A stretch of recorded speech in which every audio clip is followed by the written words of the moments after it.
Pastor గారు, చెప్పండి. భార్యాభర్తల మధ్య సహజంగా జరిగే గొడవల్లో భార్యలు తరచుగా చేసే పొరపాట్లేంటి? భర్త కోపం వెనకాల ఉన్నటువంటి బాధను బాధ్యతగా అర్థం చేసుకోలేకపోవటం. ఈ విషయాన్ని కాస్త వివరించి చెప్పాలి అంటే, ఆ మధ్య కాలంలో మీరు కూరగాయలు కోస్తున్నప్పుడు మీ వేలు తెగింది.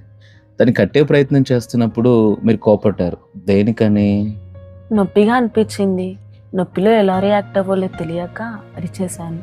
కదా, అలాగే భర్త కుటుంబ బాధ్యతను మోసేవాడు. కుటుంబ యజమానుడిగా ఇంటి నిమిత్తమై తెచ్చినటువంటి అప్పులు, ఉద్యోగ సమస్యలు, ఆ ఇబ్బంది, ఈ ఇబ్బంది, ఎన్నో పోరాటాలు అతనికి ఉంటాయి.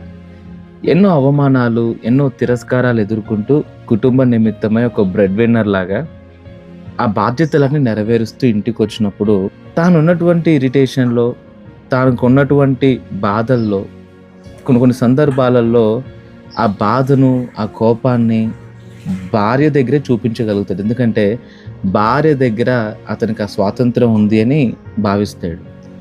కూరలో కారం ఎక్కువైనందుకో, పప్పులో ఉప్పు ఎక్కువైనందుకో అతను చిరాకు పడవచ్చు. యాక్చువల్లీ అతని కోపం వెనకాల కారణం కూరలో కారం ఎక్కువైందని, పప్పులో ఉప్పు ఎక్కువైందని కాదు. ఏదో చికాకులో ఉన్నాడు, బయట ఏదో జరిగింది, ఏదో బాధ ఉంది. ఆ బాధను మరొక విధంగా నీ ఎదుట ఎక్స్ప్రెస్ చేశాడు.